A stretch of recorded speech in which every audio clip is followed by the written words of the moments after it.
Semi जा करछि जे जान नतुली बाबा एटा गोटे सिंपल जागो कौन लगा पिंपुर जाक रोई जात बा उठ बाहर बाहर बाहर बाहर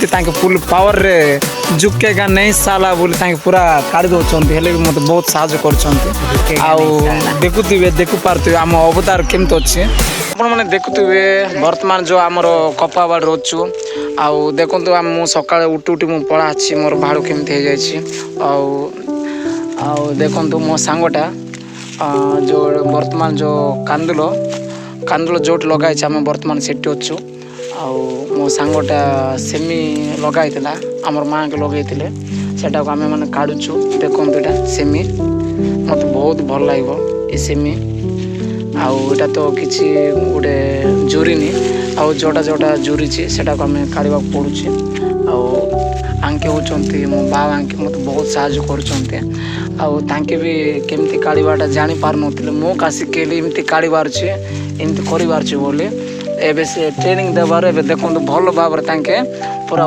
गच गचर भी चगुंट आपण ए भगवान आपण मैंने देखी पार्थे देखो एटा वर्ष तो बहुत नष्ट हो जाइए आ वर्षा जो आम आपण तो जानी आम ओडिशार तो जो बात्या असुविधा जोगुं बोली पूरा किंबा आमर जो समान टाइम रे मध्य जो वर्षा न पड़वा जोगुं बोली पूरा नष्ट हो गला कपा आउ बहुत भी पूरा इन्वेस्ट करथिलु पैसा भी आउ बिहनटा भी टिके खराबटा भी थिला तेणु करी बोली मध्य टिके कष्ट लागुची टिके कपा एते हेलानी बोली आपण देखु पारथिबे आउ गला वर्ष भी आमर कांदुल भी होता भल भाव आउ किछि आमे से कांदुल गोटे सेटा को आम डाली करिक मध्य गोटे से आम खाई पारलु आउ ए वर्ष भी भल होइछि किंतु समस्तंकर जो कांदुल हो गलानी आमर मोर जो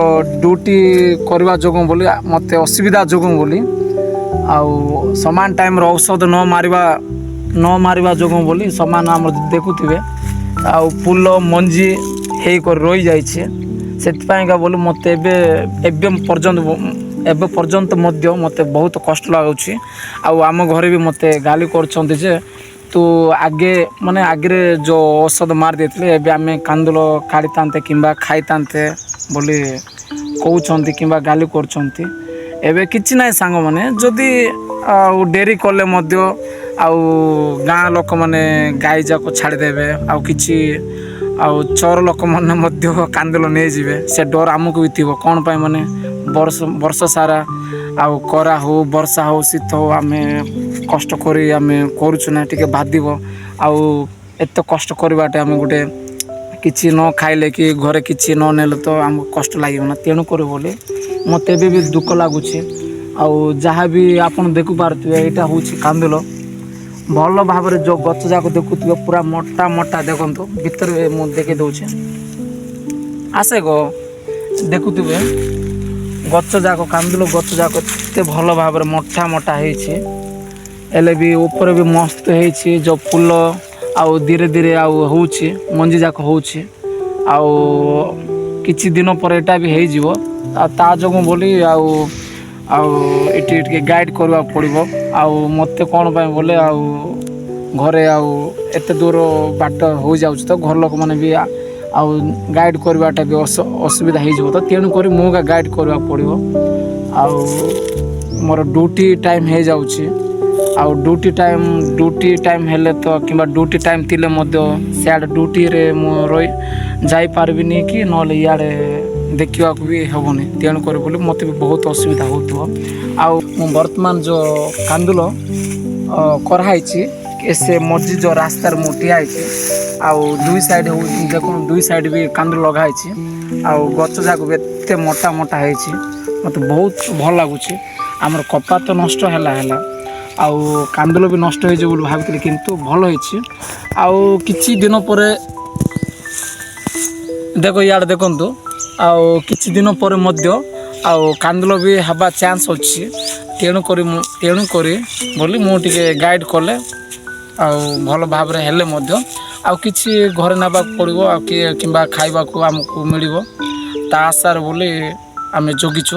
ଆପଣ ଦେଖିପାରୁଥିବେ ଆଉ ଆମର ମାଆକେ ଆଉ ଏଇଟା ତଳେ ଦେଖନ୍ତୁ ଏଇଟା ଚିନାବାଦାମ ଏଠି କରାହେଇଥିଲା ଆଉ ବର୍ତ୍ତମାନ ତ ଚିନାବାଦାମ ଖାଡ଼ି କରି ଖାଇଦେଲୁ। ଏଇଟା ଚିନାବାଦାମ ପ୍ଲେସ୍ ଯାକ ସବୁ ଏଇଟା ସବୁ ଲଗା ହେଇଥିଲା ଚିନାବାଦାମ। ଆଉ ଆସନ୍ତୁ ଏଇଟା ମକା ବି କରାହେଇଥିଲା। ମକା ବି ଆଲମୋଷ୍ଟ ହେଇଗଲା। ମକା ବି ଖାଇଦେଲୁ। ଏଇଟା ସବୁ ମକାର ଗଛ ସବୁ ଶୁଖିଗଲା। ଆଉ କିଛି ସବୁ ଲଗା ହେଇଥିଲା ମରିଚ ଯାହା ଟମାଟୋ ସବୁ ଲଗା ହେଇଥିଲା କିନ୍ତୁ ସେ ବର୍ଷା ଅଭାବ ଯୋଗୁଁ ବୋଲି ପୁରା ନଷ୍ଟ ହେଇଗଲା। ଆଉ ମାଆକେ ଗୋଟେ କପା ବାଡ଼ ତ ଯାଉଛୁ ଆଉ ସେମି ଲଗା ହେଇଛି ଆଉ ହେଇଛି କି ନାହିଁ ଟିକେ ଆଣିଦେ ବୋଲି ମୋତେ ପଠେଇଛନ୍ତି। ଆଉ ତା ପାଇଁ ବୋଲି ମୁଁ ଆସିଥିଲି। ମୋତେ ଟିକେ ବହୁତ ଭଲ ଲାଗିଲା ଆଉ ବେଶୀ ଦିନର ମୁଁ ଆସିଥିଲି। ଆଉ ଆମର ଯେଉଁ ସେମି ହେଇଛି କି ନାହିଁ ଚାଲ ଆମେ ଦେଖିଦେବା।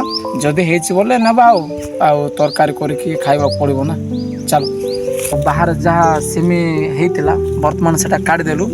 ଆଉ ସେଆଡ଼େ ବି ବର୍ତ୍ତମାନ ଯଦି ମାଆକେ କରିଥିଲେ ସେପଟେ ବି ଯିବୁ। ବର୍ତ୍ତମାନ ଯେଉଁ ଜାଗାରେ ଷ୍ଟାର୍ଟିଂରେ ମାଆକେ କରିଥିଲେ ସେ ଜାଗାରେ ଆମେ ତ ବାହାର ଯେତିକି ଆମକୁ ଦେଖାଯାଉଥିଲା ସେଇଟା କାଢ଼ିଦେଲୁ। ଆଉ ବର୍ତ୍ତମାନ ଭିତରେ ବି କିଛି ଅଛି ସେଟାକୁ ମୁଁ କାଢ଼ିବାକୁ ଯାଉଛି। ଭିତରେ ଯିବାକୁ ପଡ଼ୁଛି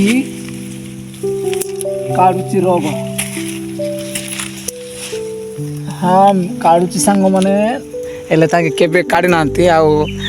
ଆଉ କେମିତି ତାଙ୍କେ ଫୁଲ୍ ପାୱାରରେ ଝୁକେଗା ନେଇ ସାଲା ବୋଲି ତାଙ୍କେ ପୁରା କାଢ଼ି ଦେଉଛନ୍ତି। ହେଲେ ବି ମୋତେ ବହୁତ ସାହାଯ୍ୟ କରୁଛନ୍ତି। ଆଉ ଦେଖିପାରୁଥିବେ ଆମ ଅବତାର କେମିତି ଅଛି। ଆଉ ଆମେ ସକାଳୁ ମୁହଁ ଧୋଇ କରି ଆମେ ପଳା ଆସୁଛୁ। ଆମେ ଦେଖିପାରୁଥିବ କପା ବାଡ଼ରେ ପୁରା ମାଆକେ ଯେଉଁ କାନ୍ଦୁଳ ମଝିରେ ପୁରା ସେଇଟା ସେମି ଗଛ ଲଗାଇ ଦେଇଥିଲେ। ବହୁତ ବଢ଼ିଆ ହେଇଛି। ତେଣୁକରି ବୋଲି ଆମେ ଏଇଟା ନେଲେ ଆମେ ତରକାରୀ ଘରେ ବନା ହେବ। ତେଣୁକରି ବୋଲି ଆମେ ଆସିଛୁ।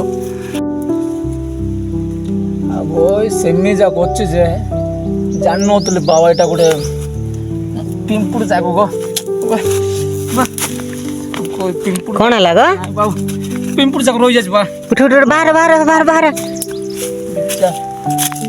ଝୁରିଛି ବାବା ଝୁରିଛି ଗୋ। ହେଲା ଝୁରିଛି ଯାହା ଯେଉଁଠି ଝୁରିବାଟା ଥିବ ସେଟା ଆମେ ମାନେ କାଢ଼ିବୁ ସାଙ୍ଗମାନେ। ଆଉ କ'ଣ କରିବା ଆଉ ଲଗେଇଛୁ ବୋଲେ ଆଉ ନିହାତି ଭାବରେ ଆଉ ଆମେ କାଢ଼ିବାକୁ ପଡ଼ିବ କିମ୍ବା ଖାଇବାକୁ ପଡ଼ିବ।